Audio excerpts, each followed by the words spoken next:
Hi everybody, Zach here for another episode of our flagship program, The Spideydude Experience. This episode is brought to you by our loyal patrons over at patreon.com/Spideydude Network. Pledge today and get both early access to content on the main channel, as well as entirely exclusive content, like brand new shows and commentaries for old Spidey stuff, including commentaries for the MTV series, for example, as well as the video editions for Voices from the Eyrie Gargoyles Podcast. And our Patreon first show focused on the Cochran era of X-Men. We also want to encourage you to check out our other programs that are all available on Audio Edition. These are all over on Spideydude.com, and they're available on your favorite podcasting app. Shows like Clone Saga Chronicles, the show that started this entire network, Spectacular Radio, Spectacular Sal Buscema era podcast, Amazing Spider-Man Classics, the Slot Symposium, and the sister program on this channel, Make Mine Mayday. As always, be sure to hit the like button. It really does help us big time in the algorithm. And additionally, if you have topics you'd like to cover on a live show or in a recorded medium, make sure to leave a comment down below the description or shoot us an email at SpideydudeRadioNetwork@gmail.com. Finally, make sure to join our community. Be alerted to all new updates by hitting that subscribe button and clicking on the bell. But to be clear, your viewership is more than enough for us. And if you want to hang out with us off YouTube, you can always go to our Discord, where we have all sorts of fun stuff, or you can join us on our social medias and follow us there. All the links are down in the description below. As always, we want to be making some references to visual aids and or live comments. If you're an audio listener, pay that no mind, but leave that 5-star review for us. Any and all feedback we will read on future episodes. Thank you, and without further ado, let's get rolling with this episode of the Spideydude Experience.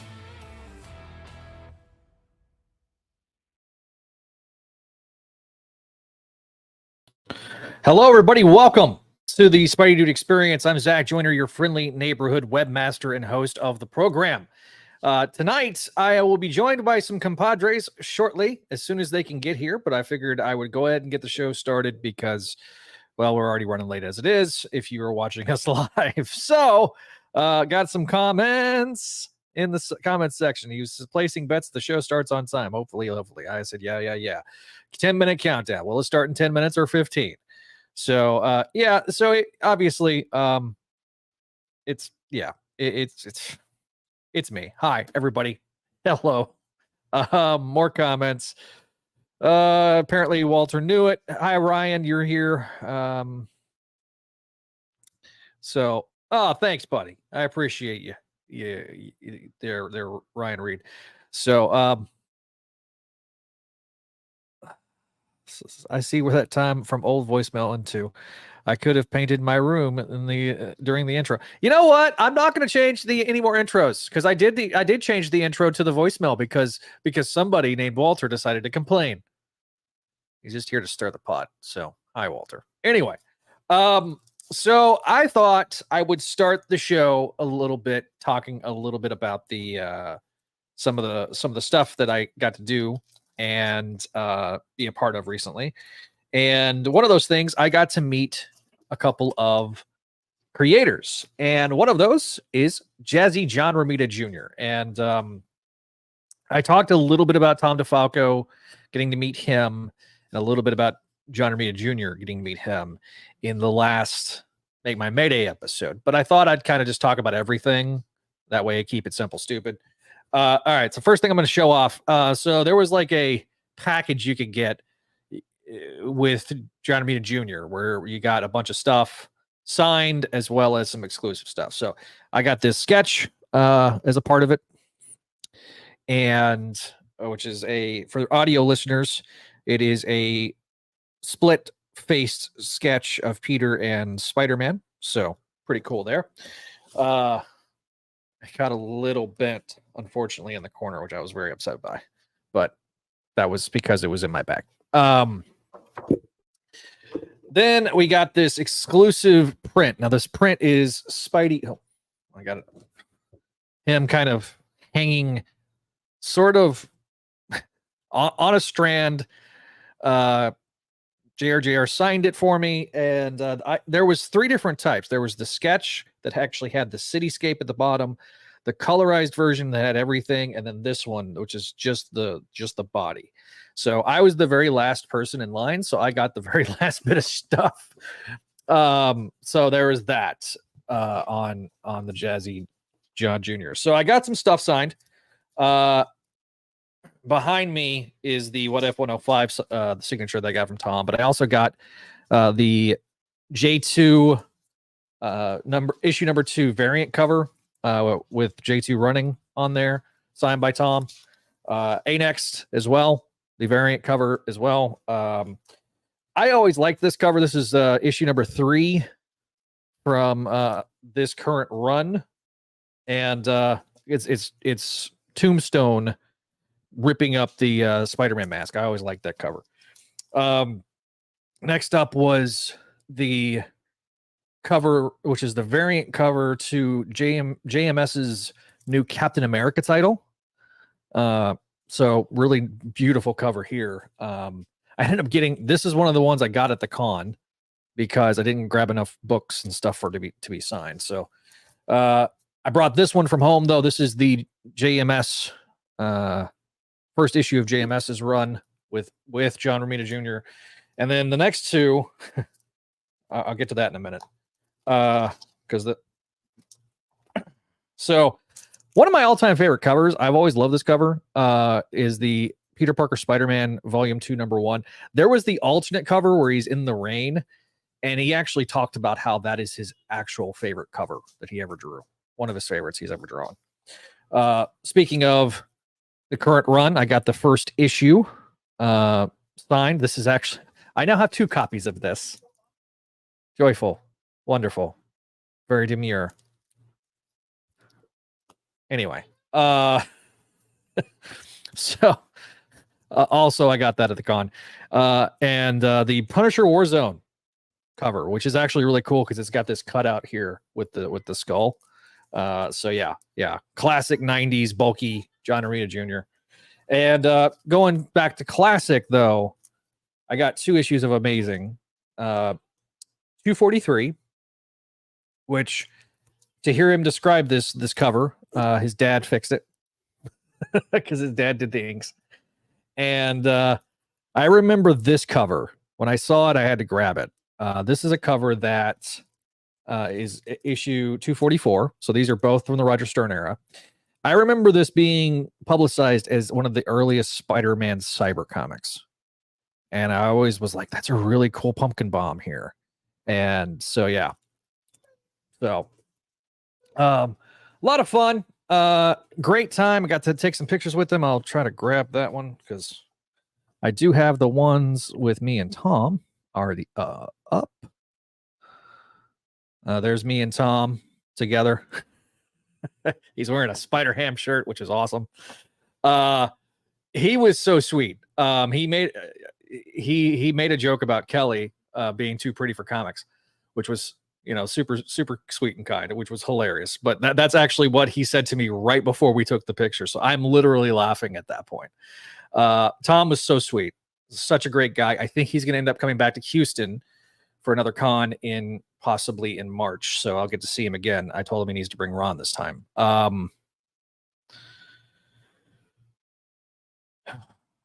Apparently, Walter ate 2 lobsters, seafood rice, banana pudding for his belated birthday. He has all sorts of energy now, so panelists beware. Oh, God, that just sounds like a threat. And so, yeah, I also got a couple of trades signed. Where did I put those? Hang on just a second.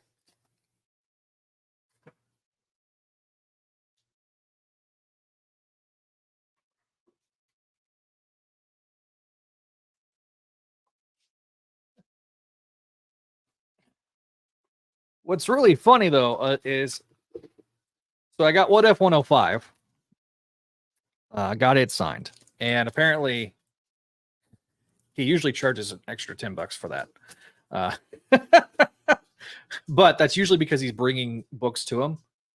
So, yeah. So I do want to make a note because he's in the comments section right now. Neil says he's sorry for not being on the show. He's had a rough day. So, Neil will be back for the next episode of SDE I don't know yet. I don't know if he's going to be back because next week's episode is spectacular. So I got this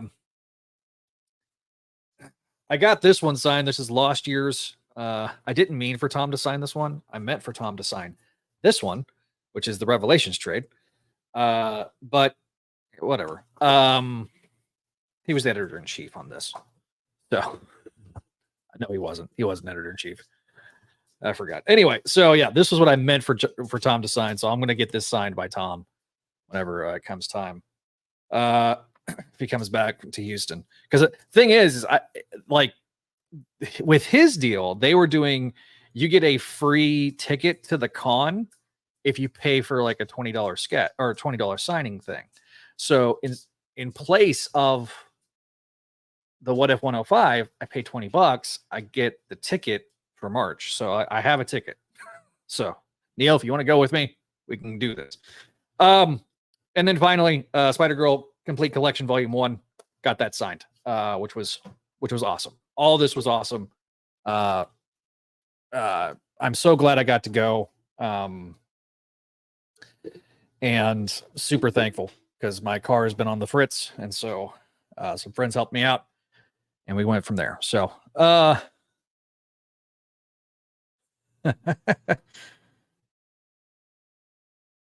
man. So I'll give Neil his I'll give Neil's thoughts during the episode. I'm going to star those for you there, Neil, so I can go from there. Like I say, I've got a couple people that are coming. I'm expecting them in the next 10 minutes, but I figured I'd do show and tell here at the top. There is a little bit of news. So if you did not pre-order, he should be available on Walmart right now. The 85th anniversary Marvel Legends Venom is available now, so you can get it. I don't know if it's going to hit stores. I think it's going to still be online only. A little bit different. He's got a new articulation scheme, especially in his torso. The heads, this head is reused from the Amazon exclusive Venom, the 3-pack that they had.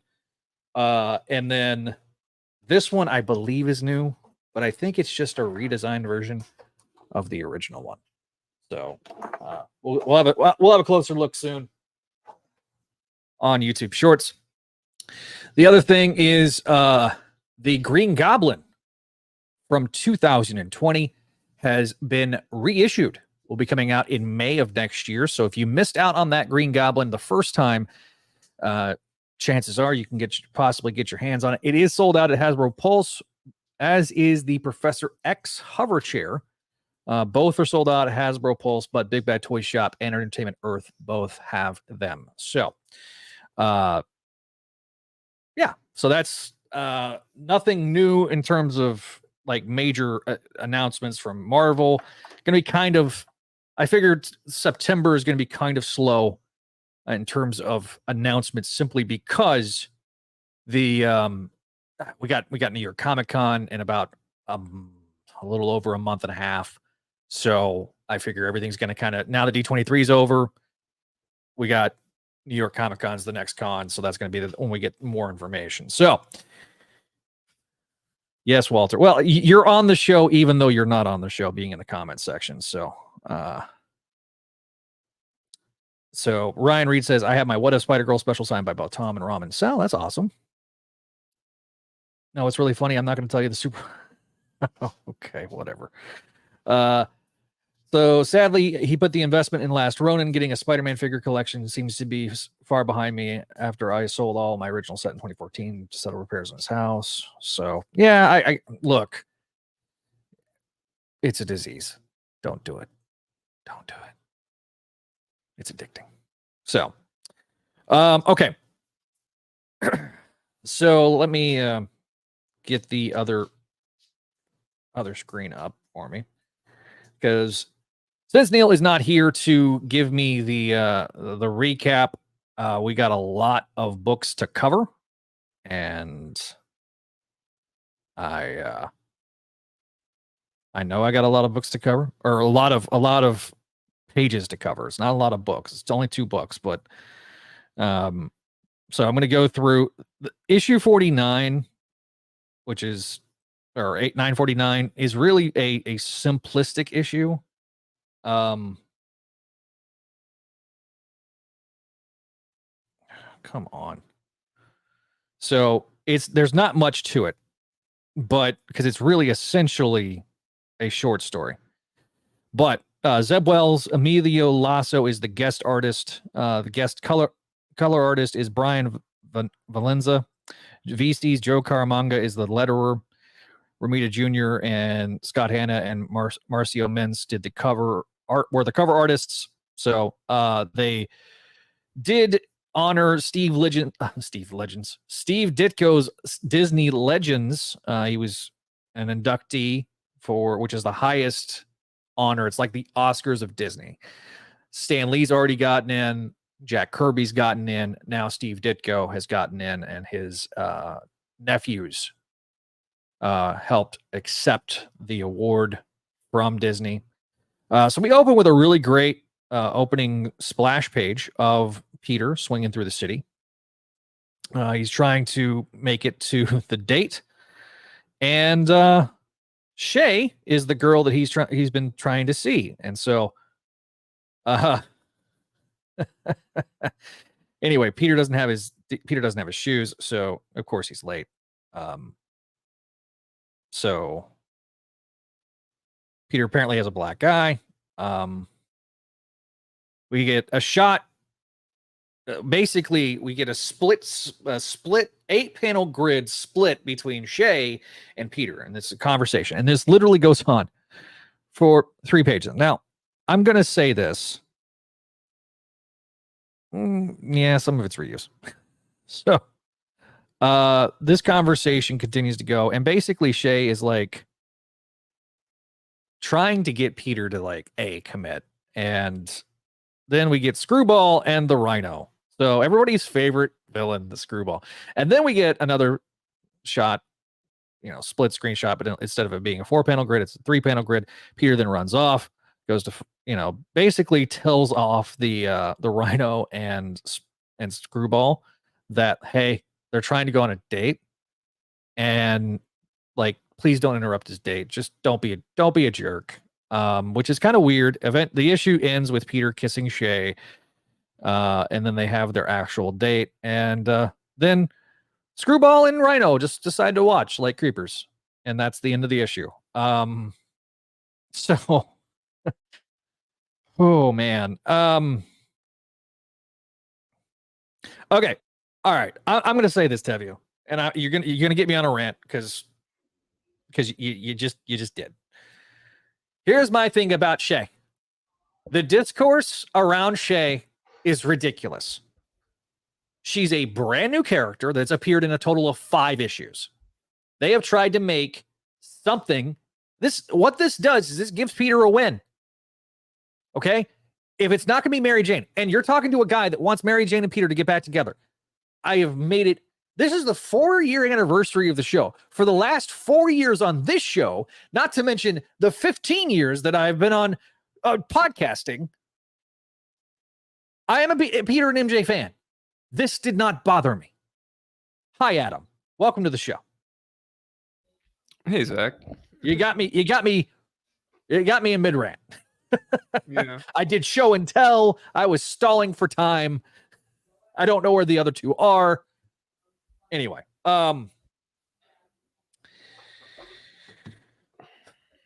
so, what did you think about, I did the recap. What did you think about, the first one, the Shay issue, the date?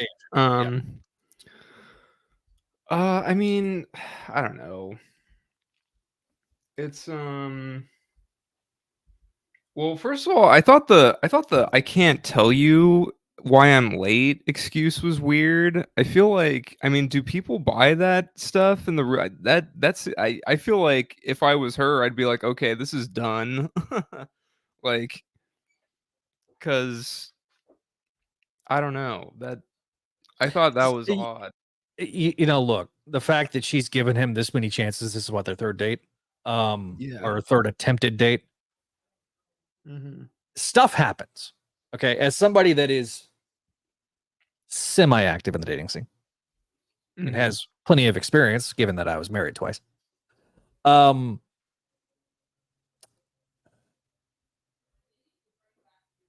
This is a Peter Parker thing, right?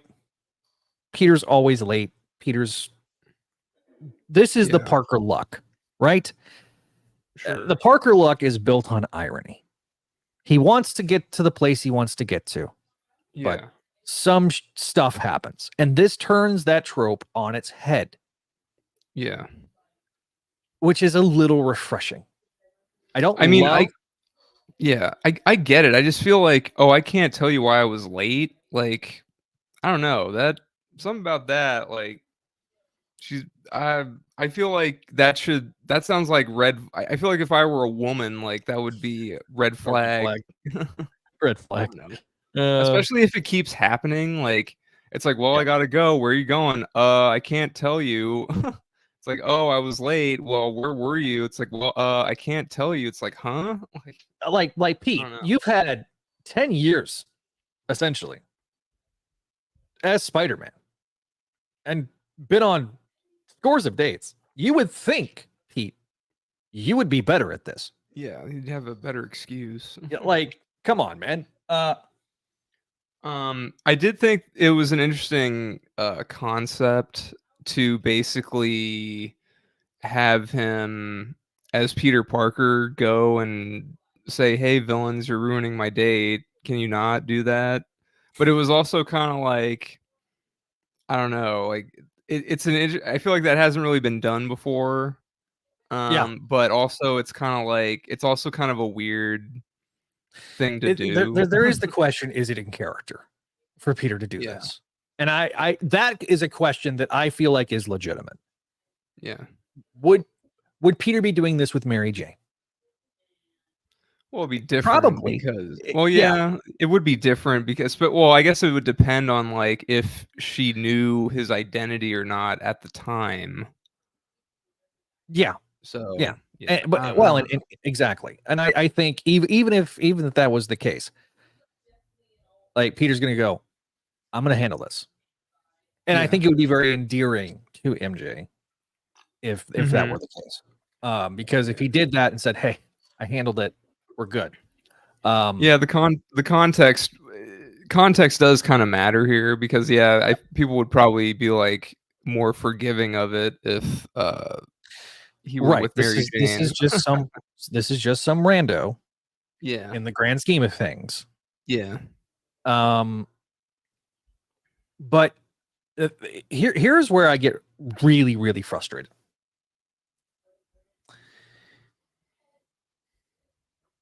I get people want Mary Jane. I do. I get if people want Felicia. I get those things. Right? But this is not what editorial wants. Sorry, it's the truth. And it's also like, we need new characters. We need fresh blood. There has to be some new characters that are established. If we're not going to have Peter and Mary Jane together, then you need to at least take the time to develop the character. And at least with this, I don't get the Carly Hammer effect, where Carly Cooper was shoved down everybody's throat, saying that she was the greatest and the best and all this stuff. This is just a semi-weird girl because she works at Ravencroft. They bond over, their sort of professions, and they're they have something in common. That was the thing about Carly is, she's a CSI, but what do they have in common other than she's perfect for you, Peter? And the good news is with a lack of supporting cast, you don't have that effect.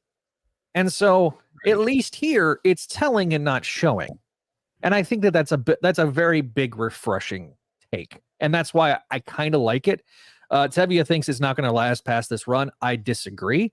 I think it will last past this run because we've already seen pages. I think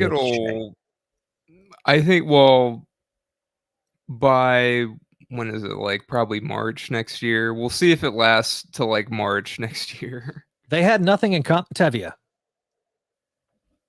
If you remember, they met at Ravencroft. Anna was crazy. And Peter talked about supervillains with her. They have that in common. Like Peter's history as a crime photographer and her as a person at Ravencroft, dealing with the criminally insane, talking to Sandman. There is commonality between the two. I know you don't want it to be that way. I get it. But if you're going to say something patently false, I'm going to call you out. And if this was Twitter, I'd be doing the same damn thing. Because I call people out literally at 2:30 this morning because I couldn't sleep. About how this was literally being discussed today. And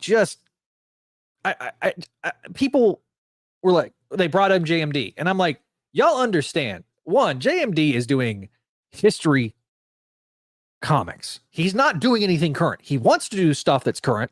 He's made that clear on this show. But he's not done anything current. If he was doing current stuff like Roger Stern was during Brand New Day, it's an entirely different story. So he gets to play in a sandbox that he's very familiar with in his specific set time. I get it. But the ASM writer is the one that helps drive the bus. And if you're doing satellite books, guess what? They're going to reflect what's going on in ASM. People can sit there and complain about Wells not being the right choice. That is an entirely valid conversation. Now that we're getting towards the end of the run, it's not a great run. But I'm also telling people the 24 issues is a problem. You're not going to get people willing to commit to 24 issues. Yeah. And until we get to 1,000 and beyond, unless you have a rotating team of writers, and we saw how well that worked. Plus, I feel like I don't know. I mean, the run's almost over, so now I'm just kind of like, okay, whatever, you know. Like we are in that. Okay, we know that the run's ending. Yeah. This was like a kind of a fun. Is it a filler issue? Yes. Oh yeah, definitely. Now, Neil had some notes. He says he can leave his note on ASM, but the short stick is that he's more mad about the storytelling around Shay rather than Shay herself. Who the hell thought it was a good idea to do 3 pages of shot? It's 4, by the way. It wasn't 3. It's 4. Shot, reverse shot. I kind of feel like this was Wells sending in a plot, not a script, but a plot to the artist. And the artist was like, okay, what do I do with a mostly dating scene? Because it's entirely one scene. There's no other things to tie into it. And, you know, we saw this a little bit with Spencer, where before we get to the next big arc, we take a breath and we have like a kind of a meanwhile issue type thing, right? That's what this felt like. Now, if we're ramping up to 950, which we thought we were, but then turns out really we weren't. Yeah. So then we get to 950, which reflects upon 949. So what is your grade, Bubba? We'll do grades at the end. We'll do grades at the end. Okay. We'll just grade them each one and then go from there. So let me jump over to 940 or 950 because this one's going to be a lot longer of a recap because there's a lot more pages, unfortunately. So, ASM 950. Now, this was a 64-page comic, 10 of which were covers. So if you like covers, my 12-year-old self was really into that. I'll say this. This is John Romita Jr. for the main story.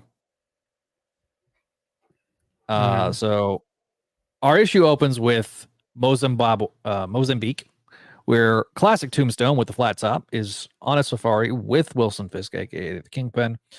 They end up seeing a lion, and they have kind of a bit of a conversation surrounding it. So then we have the title page: Zeb Wells, John Romita Jr., Scott Hanna.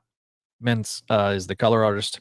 We cut to the West Village, where we have a conversation between Randy, who is definitely on crutches, and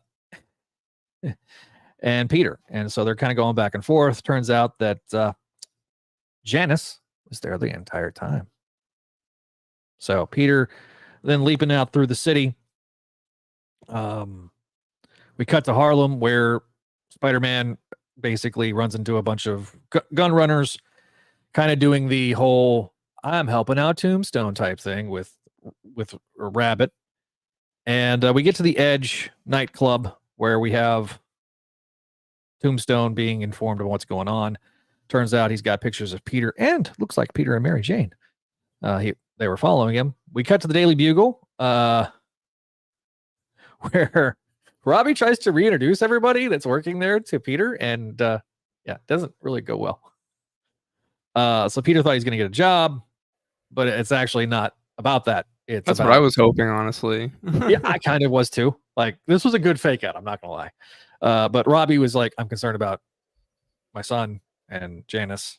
And so Peter then confronts Janice, and we then cut to the White Rabbit having a conversation with, is that supposed to be Bullseye? I don't know. No, that's Kareem, man. Oh, is that Kareem? Okay, that's Kareem. Yeah, he's got that like weird tattoo on the back of his head. Yeah, that threw me off. That's Kareem. So that's the breakout character of the run, other than Paul, Kareem, and Shay, I guess. Yeah, and Shay. We've got three heavy hitters in this run: Paul, Kareem, and Shay. So then we get Randy confronting Peter because Janice is gone. He's yelling at him, confronting him, and Tombstone pulls up, tells Peter to get in the car. We then have like a bit of a symmetrical scene between them and the very first issue of the run, where it's Peter and Tombstone. Cool. Yeah. And they're talking back and forth. Tombstone then decides that he's going to attack Peter. Peter then has to sit there and kind of play the victim and allow Peter to get, smacked around by Tombstone. And so basically Tombstone's trying to kill Peter because he's trying to get close to Spider-Man, of course. And that's when all of a sudden She-Hulk and Luke Cage appear. And Luke Cage says he's under arrest. This gives Peter long enough time to change into Spider-Man. And Spider-Man beats the crap out of Tombstone. And then Tombstone eventually surrenders. Ironically enough, wearing the black and blue suit that he wears in his latest Marvel Legends figure. We then cut to the criminal courts building, where we have his lawyer that Peter went on that one date with, I think, possibly, versus the state. Turns out that Peter had an ace up his sleeve. He's sitting there in the courtroom, kind of giving him a bit of a, you tried to beat me and you didn't do it. So then all of a sudden, in walks Janice. She has turned over state's evidence, and a panel that is suspiciously like Andrew Tate, as you like to point out to us in our so that's how the main part of the issue ends. We then get a bit quick letters page that and then we go to a week ago, where at the end of last issue, Rhino is being taught how to use a dating app. Yeah. And by Speedball.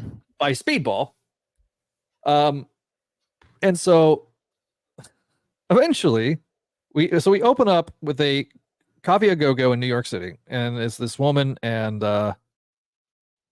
Alexi. They're having a date, and she talks about how she likes the villains more than she likes the heroes. Is kind of the story, but turns out the wrecking crew, one of the wrecking crew, and She-Hulk and Spider-Man are fighting, and Peter's like, hey, thanks for the assist, blah blah blah, and she's like, by the way, Ned Leeds' hearing is today, so one of those favors you asked me to do. So we then cut to She-Hulk defending Ned Leeds and exonerates him, saying that the Winkler device, which is what she was trying to get the evidence from during the whole last Chasm appearance in ASM, turns out she got enough evidence to be able to overturn his conviction, and he is set free. Then, of course, Ned decides, because we're doing this weird ass characterization that has no explanation whatsoever, Ned is a complete dick to Peter. Peter then goes up, talks to She-Hulk, has a conversation. She gives him his card. Because basically, he's like, look, I got Tombstone. I think he's going to come after me. So basically, to be continued in the thing you already read. So basically, that explains how She-Hulk knew to come to Peter's defense. He'd already called She-Hulk. So then we get to probably the most controversial story of the issue. Yeah. Tevia, I probably won't be pulling up your comments during this part. So this story opens with Peter having some chicken parm or Paul's chicken korma is always worth the trip. So Peter is having dinner with his ex, which you could argue technically ex-wife, and her new boyfriend. I got some thoughts on that. We then kind of get Paul going around to different people, and we also cut to Paul in the other dimension where he has a Chester molester stash. For some reason, like he has a horrible mustache. I don't know why mustaches are back in, people. That's just personal fashions advice. So basically, Paul, turns out the person that he's helping was going through some cancer treatments and stuff like that. This is when Paul finds out about what his dad was doing and the people that he murdered. And turns out the person that he's helping was his best friend in the other dimension. And so, so just a quick thing. Then we get Stark. His like work acquaintance. I don't know. It was like a work friend that he was like somehow close to. It's a very weird story. Yeah, it's odd. It's an odd story. Then we get Stark Craven Mad, which is a one-pager with who was it? That artist, Lee Gatlin. Yeah, so it's a one-pager where basically Peter helps him find Waldo. Yeah, Craven's struggling to find Waldo. It's a dumb story. Then we get the Amazing Spider-Man covers gallery. So we got 1, 2, 3, 4, 5. Each cover. Each cover or each page is 100 issues. And then, we decide that we're going to put the Superior Spider-Man and the Renew Your Vows 5-issue miniseries as, in place of this. And then we get to the last 50 issues of the run. And then we get preview for the cover where Peter is talking to Tombstone through the prison phone system. So what's weird to me about the covers page is I'm looking at some of them near the end and I'm surprised that it looks like they're scanned. Like they used actually scanned covers instead of like the digital copies. It's kind of odd to me. Anyway. It is a little odd. So that ends the issue. That was the last of it. So you paid an extra few bucks, you got a few extra stories, and then you got a giant cover gallery. I mean, they could have just done they really honestly could have just done the main story and then maybe the proxy backup, and then that would have been, I think that would have been good. Like they didn't need to pad it out with the other stuff, but anyway. So, okay. My thoughts really quickly. Actually, no. Adam, give your thoughts and then I'll wrap us up. Okay. I mean, I liked the main story a lot. I thought it was great. I liked that it went back to the first encounter, with the car and everything. I thought the pacing was good. Like I just liked all the I liked all the stuff. Like, oh, we check in with Randy, and Janice comes back in, and check in with Robbie, and yeah, I don't know. I thought it was well crafted. Pacing's good. Supporting cast, decent use of them. The Peter Tombstone fight I thought was really good. Exciting. It's like, oh, what's gonna happen? And I liked that Peter was smart about it, and he had a backup plan, and it all worked out. And yeah, and I like the foreshadowing in the beginning of the lion thing, the safari lion thing, and then basically Tombstone thinking like, well, am I gonna have to kill my daughter now? So yeah. it was I would say it was a home run of a main story. The proxy story was fine. I think it was better to do that after, because I think it would have interrupted the main story if you had that. I mean, I guess you could have started the book with that, but I think it leads better. It's better with it's better suspense. It elevates the suspense if you don't know how Peter's going to get out of this. It's like, okay, like no. if Like, you don't we know kinda- that he already if you don't know that he already told She-Hulk like, hey, I'm in trouble, like, then it's like, well, okay, how's he gonna get out of this? And I think it all, like, in the main story, it all plays very well. Right.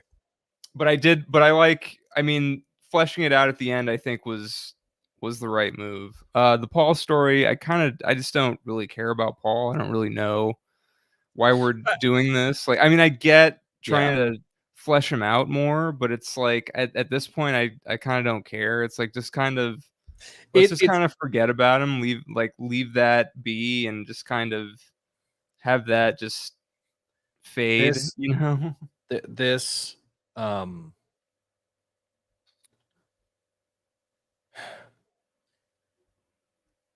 the Paul stuff should have been in year one. Ago. Yeah. That should have been before we got to what did Peter do? I don't think that, and I'll kind of start in reverse order for my thoughts. The Paul story is fine. People were like, so outraged, and I get it, but my perspective is a little different on this. I don't do it all the time, but I have dinners with my ex-wife and her husband and my daughter. We have a kid. That's different. If we didn't have the kid, would I be having ex-wife or dinners with my ex-wife? Hell no. But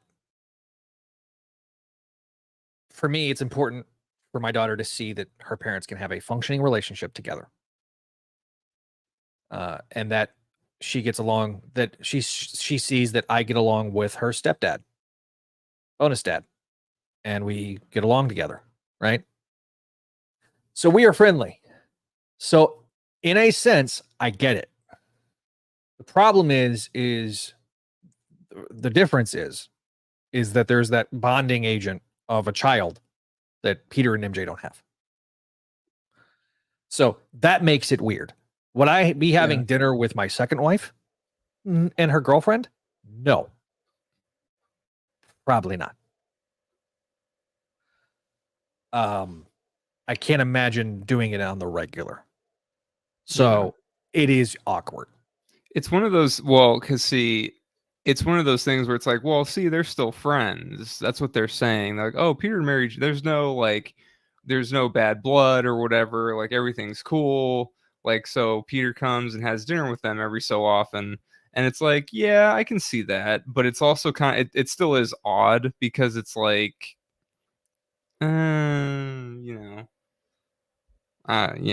it's weird. But I think, I would assume, I would imagine that the idea is like, well, yeah, it's like there's no bad blood here. They're still cool. They're always going to be friends, like that kind of thing. So even though, So I don't normally, all that weirdness.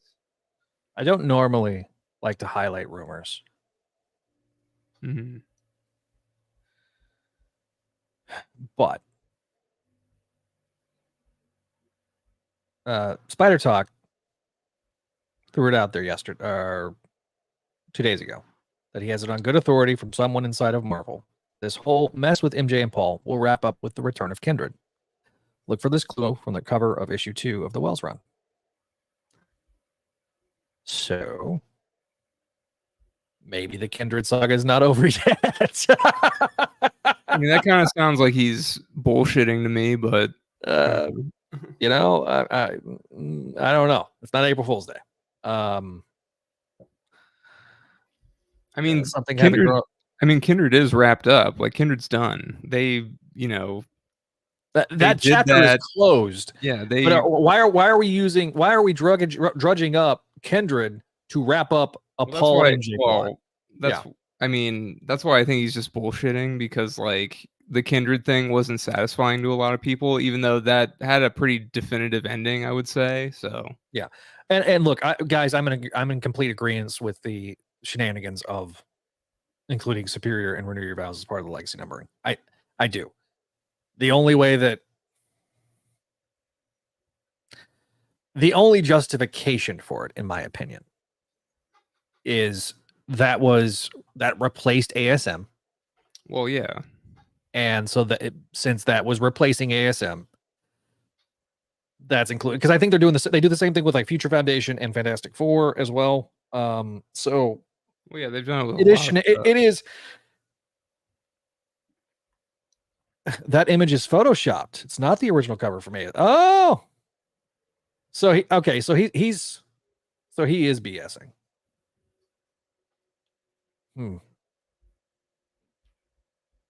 Unless Paul is Kindred. I mean, oh God. This is like Hobgoblin level of whodunit that we've gotten so far past that. Oh, I didn't show that off. That's the one thing I didn't show off. Speaking of Hobgoblin, I did get this poster from John Romita Jr. signed with the full name, not just JRJR. So those are eventually going to go up on the back wall here. I just got to figure out where I'm going to put them. It was a fake cover, apparently. So, yeah. The main story and the other back. Great. Honestly, this is where Wells has done really well. Oh yeah, and that's part of the thing. Like, there's no weird relationship drama. It's just, you know, the Tombstone thing that's been throughout the whole run, and yeah, it's like cool. It's like, do more of this. Like, I almost see now. It's like, in hindsight, it's like, couldn't the run just have been all this Tombstone stuff? Even with Gang War, even like with Gang War being kind of a weird mess and not having a lot of Spider-Man in it, like it's still part of this whole overarching plot. So it's like, you know, that would have been probably the big miss, and then everything else with Tombstone has been decent. Well, the big miss was like great. The Dark Web stuff was pretty bad. No, yeah, the Dark Web I had with Gang War is that it just got so bloated. Well, yeah. You know, in both cases with you know, Dark Web and Gang War, they both were just overly bloated storylines, which we're kind of get an overly bloated storyline after this, but with the it will be interesting, because there is a kind of, I would say there's a lot of, again, this is like the Green Goblin thing, like it's a great introductory issue, there's a lot of momentum, and it's like, but then I just hope that the conclusion is good, because I feel like, I mean, well, we already talked about the Green Goblin conclusion thing, the weirdness of that. So yeah, you can go listen a couple episodes back to find out what the audio edition was released this week, so you can go find it on audio edition. Which all the backlog of audio editions will be out by the end of the week, hopefully. So the middle story, I'll go to because as I'm working backwards. The middle story for me worked really well. I like Wells writing She-Hulk. I do. I don't know if this is from the MC, you know, like his getting to, you know, kind of stretch his muscles out a little bit with the MCU, having written parts of the show, which I enjoyed about 85% 80 to 90% of that show, honestly. So that honestly, to me, Middle Story was a lot of fun. I kind of enjoyed it. I liked the way they tied in the previous issue into this one with Alexi and everything like that. And Alexi gets a win. And you know what? That's a guy that needs a win. Because I know Joe Kelly has a soft spot for Rhino, and especially since they killed off his wife, and he was trying to go straight. So I can see them them using this to set up. Because here's kind of the more or less what I kind of got from John Romita Jr. at the con. Joe Kelly's the next writer of ASM, beyond, I think, 8 Deaths. He didn't outright say it, but I think that's going to happen. So we'll see. We'll know more in the next few months as we get closer with solicitations. So She-Hulk, the title, I think, is really good. And I just, I thought it was good. It was a fun story. It's a definitely one of those stories that's like, okay, you're gonna add that in there. This makes everything make sense from the main issue. We had kind of internally debated about whether or not should it have been the beginning of the issue or the end, but it kind of would have taken the surprise away if you put it at the beginning of the issue. So that makes sense. Yeah, that's what I would say, because it's kind of, again, like, it's really like, well, what does Peter do to get out of this situation? Like, how long can he stall until, like, he either has to kind of prevent his death, Right. It's like, okay, so then it's like, okay, so then we get Luke Cage and She-Hulk, which have been prominent characters in Gang War. So it's right. Again, it's tying back to the Gang War stuff, and yeah, and that's also to me where it's like, okay, we've clearly done all this setup. Now it feels like we're getting payoffs to the setup. Yeah. And that's the one thing about, like, the last 3 months of issues has been, we got the payoff with Spider Who Gobbles. Yes, Shay is kind of a payoff, but not really. But this arc is the arc. Yeah. That does all the payoff. Now, somebody, I think it was Tevia, asked, wasn't the end of the Goblin story supposed to be the end of Wells's run? Yes. But they asked him to stay on for a few more issues, and that allowed him to wrap up this Tombstone storyline. So it makes me wonder if, like, it makes me wonder if maybe, like, this was going to be the last story, this Tombstone arc was going to be it, and then it's like, well, I need something else, and like, I don't know, maybe he was, like, thinking it was like a Slott situation where Slott, like, wanted to do Superior after Spider Island, right, or something, and yeah, but he did Ends of the Earth first or whatever, like, because they wanted to pad it out. They were like, oh, Superior's a great idea, but we want you to do some more stuff before that, before we actually get to the Superior thing. And it was the reverse. It was Ends of the Earth into Spider Island. Right. Spider Island was where they were going to take Superior. That was when they were going to start Superior and do Dying Wish. Okay. And they were like, no, we want to. There's some other stories we want to kind of do first, because the thing with Slott was, I don't know if this is true. Like, I'm just using this as an illustrative point, but I think there was, like, the magnets on the board, like on a whiteboard, or where okay, we're gonna stick a story here, and because the thing about Spider Island is that it was so hastily put together that poor Humberto Ramos was, like, literally drawing pages at the con. Right. He'd already been committed to coming to San Diego. And so, like, he'd be out in an artist alley for an hour, and then he was literally, like, in a cubby hole somewhere just trying to draw pages because he's trying to get the pages done. And then they were, like, photocopying the pages and faxing them to everybody else, which is why the artwork looks extremely rushed in those stories. Because, like, they had a ridiculous deadline that they were trying to meet. And credit to both Humberto Ramos and, frankly, Steve Wacker for doing that. But yeah, basically, so my point is just like, I wonder if like he was going to do this grand. I feel like this grand Tombstone finale was going to be his last thing, but it was like, well, you know, they were probably like, oh, do you want to stay on for a bit more? And maybe he was like, yeah. And it's like, oh, well, what else can I do? It's like, well, I'll do the Goblin Sins thing and wrap that up finally. And maybe, I don't know. We'll see. Maybe the original thought was for Goblin Sins, it was, instead of it being a 5-issue story. Yeah, maybe it was shorter.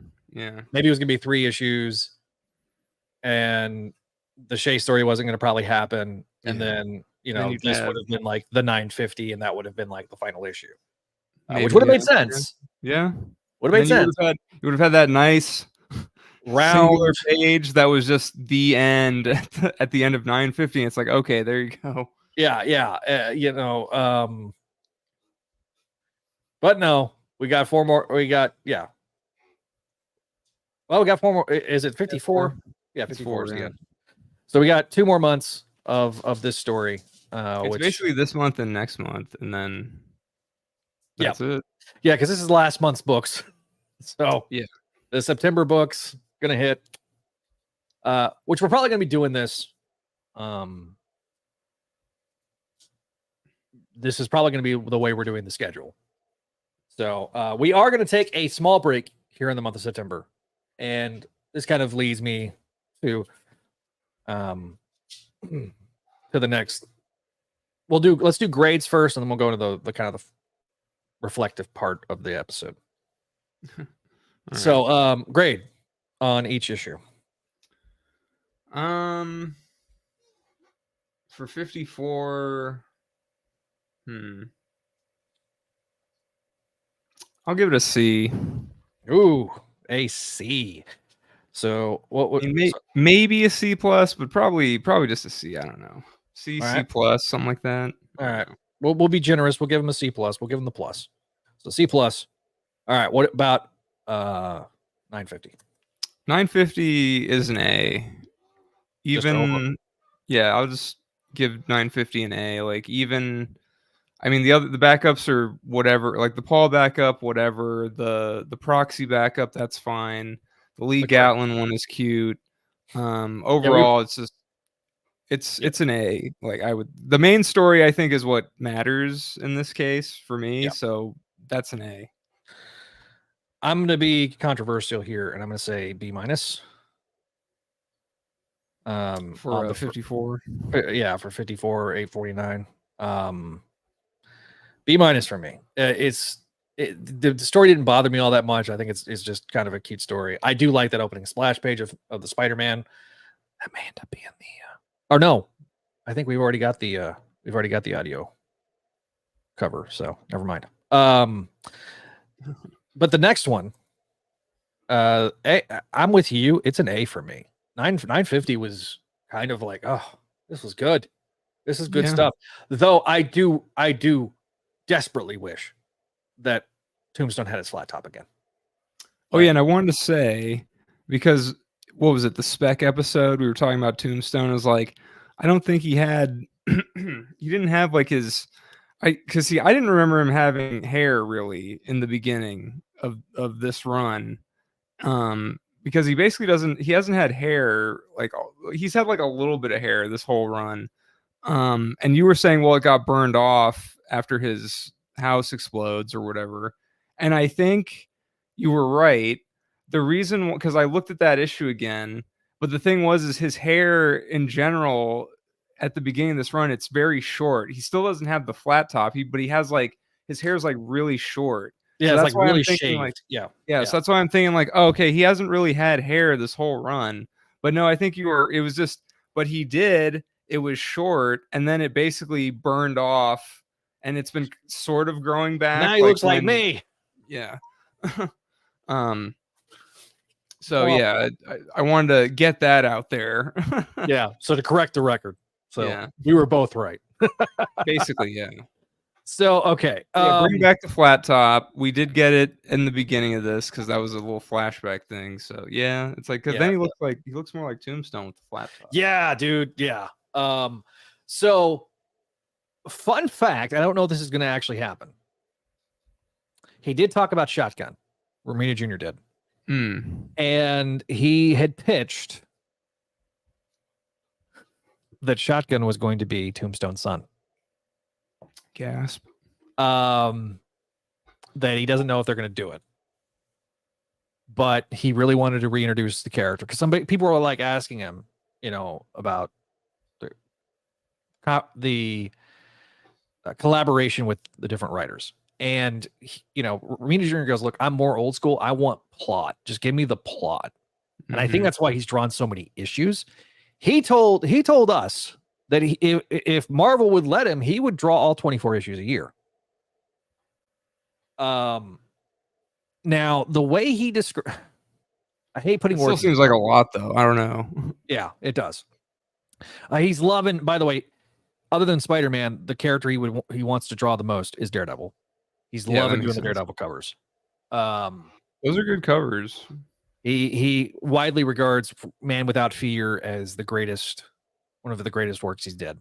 People had some Man Without Fear stuff to sign.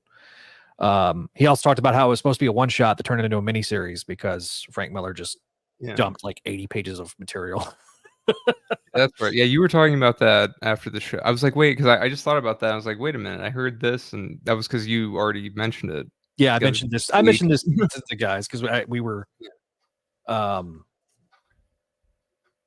yeah. So yeah, that was with because he co-created him, and so that's why he brought him. That's why he was brought in for the gang war stuff. So Walter giving me shit about my head. Do you buff that forehead to get that shine? No, that's just the lighting, buddy. Here, a little better. All right. So, anyway, the way he also talked was that it was just the way he described it. It was kind of weird. I don't know if he meant story or if he meant issue by issue, but that they're going to do like a back and forth type thing. So I think it's by story arc. But the way he was describing it, he's like got the other artist. He didn't say who the other artist was. I'm assuming it's McGinnis. May not be, but I'm assuming. But he, somebody asked about Joe Kelly, and he's like, "Oh yeah, Kelly is the writer." So I don't know if that means beyond 10 Deaths of Spider-Man, or if Kelly's just the writer moving forward. So that part I didn't ask that follow up. And I didn't want to get him in trouble. Yeah. He gave a really hilarious Alan Moore story. He wants to work with Alan Moore just to tell him how wrong he is.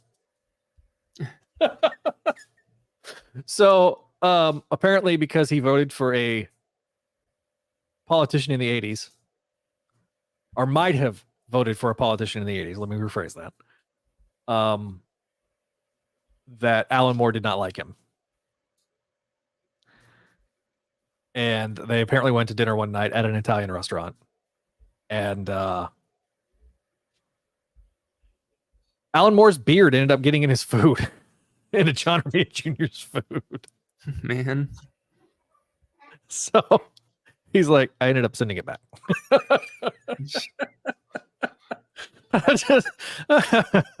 I learned the secret to good old Italian meatballs. So that was fun. Don't roll them. Basically, you cook your meat, you pick it up like that, and then that way they don't get dry. What else? He got a little misty-eyed when he talked about his dad. He got a little misty-eyed, which, a lot of people gave their condolences. Got to meet his son. Son's a really cool cat, dude. Just a nice dude. He goes, we like these smaller conventions. He did talk about how he had to get out of New York. So he moved to Austin, Texas. His daughter has lived in Austin for a long time. His son, the one I met, lives in North Carolina. moved from San Diego to North Carolina. I was like, damn. Just really, really sweet. You know, one thing, and I wish I had brought mine. My copy of the 9/11 issue is he literally said he will do a quick sketch on it, and he will sign. He wants to sign every single one of those issues. He's like, my goal is to autograph every one of the print run. He's extremely proud of that. He also talked about Dr. Doom crying because he knew somebody was going to try to bring it up. And his logic made sense. Basically, his stance is the reason Doom was crying is that Doom does not kill people indiscriminately. Doom destroys people because he feels they deserve it. Mm-hmm. And to see such wanton destruction occur, Mm-hmm. also given the fact that his traumatic childhood would be something of note here. That's why he was emotional. He's like, but I've gotten so much shit. That was his words. For that part. Everybody else loves the issue, but they hate that one part. But that was the reason. Okay, this is really funny. See, he's a New Yorker, so his vocabulary is gonna be very colorful. He's a Sicilian, right? And so he was kind of cussing, and there was like 2 kids in the room, and he kept apologizing to the kid, like, "Sorry, you're learning all these new words. I'm trying not to. I get going." It was like it just became comical, but then he reminded me of my dad, and I told my dad this part. I was like, he reminded me of my dad. Like once everybody leaves, like we're all leaving, the first person he goes up to is the dad and the son, and he's like, "I really am sorry," and like had this super just apologetic look on his face. Like he's not doing it for the bit anymore. It's he's trying to be genuine with the apology. And I was like, that sounds like something my dad would do. He talked about how he had a hard time in the industry because of his dad. And there was a lot of people, bringing him X-Men stuff. And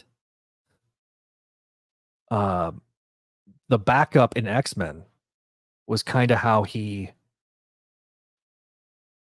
got that break. And after he worked on the most popular selling title, it finally garnered him the respect. So not even the stuff with the Hobgoblin and everything like that, because he felt like people treated him like he was a Nepo baby. Mm-hmm. And so the thing about the Stern run too is that there's not like almost every issue there's a different inker.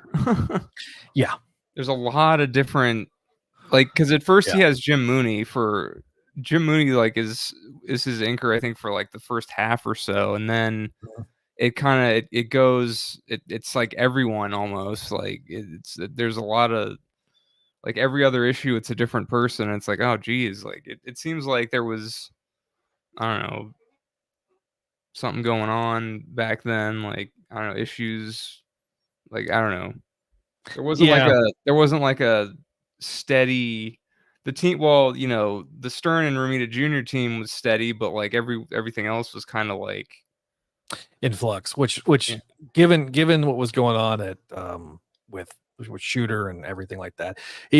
Somebody asked him about Shooter, and he had an interesting bit about Shooter. He said that Shooter helped him with establishing shots. So instead of doing an establishing shot every 4 pages, Shooter wanted establishing shots every 2. And how do you make an establishing shot into an action scene and things like that? He's like, it really did help me with the craft. Also, I feel obligated to say this. Shooter did not set the record for the longest softball home run. That was John. Don't let him tell you otherwise. He's also like a giant human being, and I'm like, yeah, he's like 6'6", and John is like 5'8", 5'9", maybe. He's around my height. So, but he's in shape, man. Like, still got a great head of hair. You know, he's like, I had the best mullet. I was like, you were the hunk of the month, buddy. Yeah. I asked him about DeFalco. He said DeFalco's a sweetheart. He's like, I never had anything bad with Tom. So I was like, oh, okay. So yeah, that was it. So I do also want to get a little reflective for a second. Bye Ryan. I hate that I didn't acknowledge that before he left.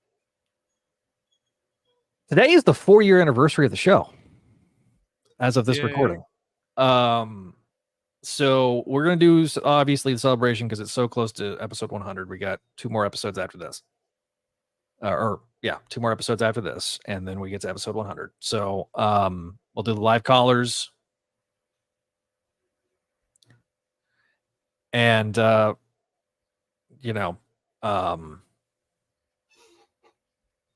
yeah, so kind of fun. Hey, but it's ironic that it's just me and Adam because Adam has been on every episode. Have I? I don't know. I think there might be a couple that I wasn't on. I'll have to double check. I think it's no more than 3. Mm-hmm. Well, let me rephrase. Normal episodes, not include because I do include like the interviews I did with Chris and stuff like that as part of the canon. But like normal stuff on YouTube, the YouTube episodes, Adam's been such a constant, and I'm so thankful for Adam. So thank you, Adam. No problem. You've been the most like, I'm in. We're supposed to have Brian on. I'm gonna give him shit for this because Brian hasn't been on since episode 1 because of various things. He's been super busy. He's got a few comic projects he can finally talk about that he's been working on. So really cool. I don't know where Chris is. Chris was supposed to be on. He actually may be on vacation. So, my bad. I think he actually mentioned he might be on vacation. So anyway, but yeah, so it's crazy to me. I'm doing some notes about the for getting in and doing some prep work for episode 100 because much like with the 25th anniversary, I feel like I'm gonna have a bit of a monologue where I'll be more reflective. So but this year has been our biggest year ever in terms of episodes that we've produced. Part of that is adding more books. The Ultimate Spideydude Experience, Spectacular Spideydude Experience. We did more slot symposiums this year. The interviews. We are now at 5, and I my stated goal publicly was 6. So 1 more and we're good. I reached the goal. More than that, but we got there. I'm just so thankful for everybody that comes in and tunes in. Guys like Ryan and Tevia and Walter and Vinkman. Vinkman was our first Patreon supporter and has been here since the beginning. It's just insane how far we've grown. We're almost to 700 subscribers. 692 as of this recording. So that's just it's the growth. We've more than doubled in the last calendar year. It's really kind of funny how the seasons have gone. Season 1, we start wrapping up. We're almost a year into the show, and that's when Spencer leaves. And then we have Beyond, which was kind of a short season because it wasn't a long story. It was only 19 parts. Then we have this Wells run, which is, I think season 4 technically is the longest season we've done. So season 5 will be the Kelly Files or something.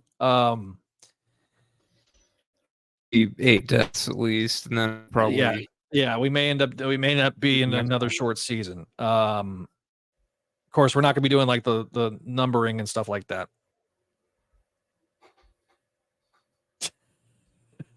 Am I going to cry again? You can only cry if you're going to apologize for something. It's in the terms of service for YouTube. So no spelling bee because it would take too long. Hopefully Zach and Crew will be willing to do a special episode for it. Maybe. So like I say, we've increased the subscriber count. We've doubled over the last year. This last year has been the best year for the show. I feel like we've really hit our stride. The shows are, going about an hour and a half. We're not doing these 3-hour long behemoths like we have in the past. I feel like we got a great crew. I love having Paul. When you get Paul back on though, people are going to start, I'm gonna have to start putting him on milk cartons. I don't, okay. So I will acknowledge, and Neil will kind of go into more detail about this, but Neil's going to probably, visually, nothing's going to change. We're going to probably change up the visuals a little bit, with season 5. But in terms of like Neil being on every episode, probably won't be happening much.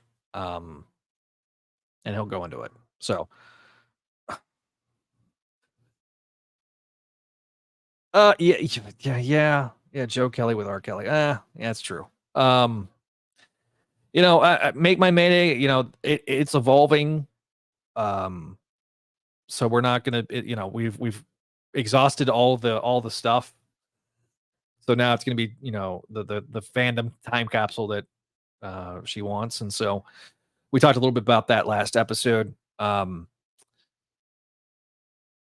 So I almost hesitate to announce this, but in October, we're doing something for the 15th anniversary of Clone Saga Chronicles.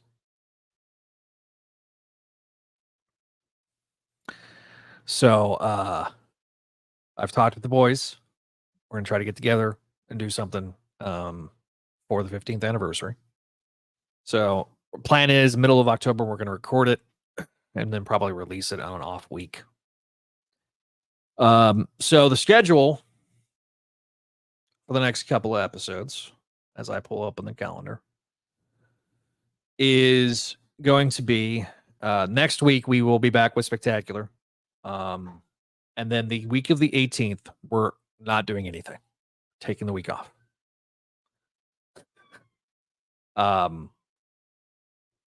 The 25th, once again, Marvel decides to jack with us because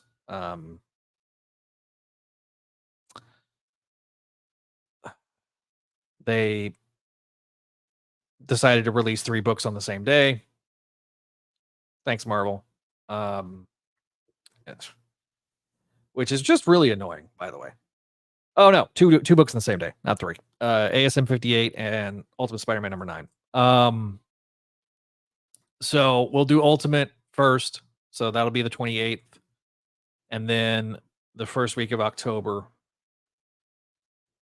the day after the 15th anniversary of Clone Saga Chronicles, we will do ASM, then Spec, then Ultimate. And then probably the week of Halloween. Probably take the weekend of the 23rd off, and then the final week of the year, or the final half, the week of Halloween, we'll do the ASM 60. So yeah. So yeah, we could probably do 3 ASMs and then do 60 as the grand finale. Yeah, we probably could. So like I say, please tell me you aren't going to have me review some book. That would be mean. I mean, I'm just joking right here. I don't want to be punished. You know what? I'm not having you come back for that, Walter. You fell asleep last time. You had you cover the Clone Saga, so I don't want to hear it there, Bonham. It's one of the more infamous episodes of the show because I had Walter on I had Walter on to cover maximum clonage.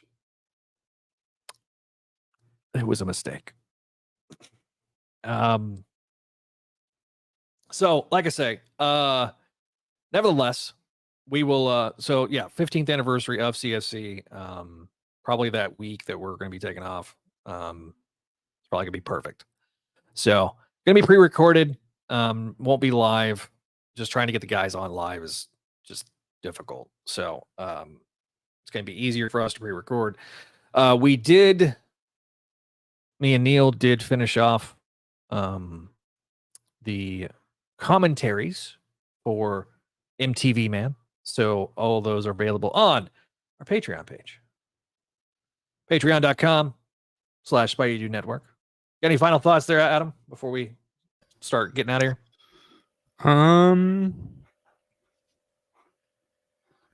Not really, I guess. It was a good issue. Yeah, good issue. Good 950 was a good issue. And here's to 4 more years, I guess. Cheers! Woohoo! Like I say, the real celebration is going to be for episode 100 since we're so close. Yeah. So, all right. Patreon page, patreon.com/Spideydude Network. I want to mention our patrons off here at the top. We got Allison, Cindy, Ed, Georgia, Greg, Janelle, Jessica, Jurgen, Joyce, Catherine, Kale, Laura Howard, Lump Moose, Master Dragon, Venetian, RJ, Vanessa, and Vicky. Thank you guys for your support at patreon.com/Spideydude Network. We've got the where's my banner? There it is. Sarah Petzel, Tara, and Walter is currently a spectacular patron, but he's about to jump over to the VIP section and become a VIP like Scott Vickman, and that'll be cool. So you see our friendly neighborhood tier. You see them up on the screen. I will have given you the list of names at the beginning of the episode. If you're listening to the audio edition, Patreon subscribers get access to Books of X, the Cochran era X-Men podcast. We'll have new episodes dropping very soon. If you have not already, check out our wonderful interviews with Juan Ferreira, Greg Weisman, JMD Mateus. If you have not already checked out the Slot Symposium, the last episode we did is Mysterioso. We'll be back in October for that to do more. Latest edition of Make My Mayday. The video is out. Voices from the Eyrie Gargoyles Podcast is going to be returning later this month. They are getting everything ready to go, and they had to take a little bit of a brief sabbatical because of COVID. Greg got COVID, and Jen had some personal stuff she had to deal with. So they'll be back very, very soon. Mentioned Clone Saga Chronicles, the show that started it all. Check that out. Also, the Sabusema era podcast just released the Web of Music talking about the Tom Holland music from the Tom Holland films. Spec Radio as well, if you like the spectacular Spider-Man. So find us on the various social medias. Want to mention at Twitter/X, at Spideydude Radio, Facebook, Instagram, Threads, at Spideydude Network, but also on Instagram at Spideydude Official. That is the new official. Like, I'm going to be transitioning from Spideydude Network to Spideydude Official at Spideydude Radio Network. If you've not already subscribed to us on YouTube, go find us on YouTube, youtube.com/Spideydude Radio Network. And if you want to leave a voicemail, you can always do that at 818-925-6631. Thank you guys for being a part of everything we do. Everybody that's watching us live, thank you guys once again. I will talk to you guys next time here on the Spideydude Experience. Me and Adam will be back talking about the spectacular Spider-Man #7, the end of the first arc. We'll talk a little or a lot about that one. Thanks for watching. Thanks for being a part of it. And we'll see you next time here on the Spideydude Radio Network.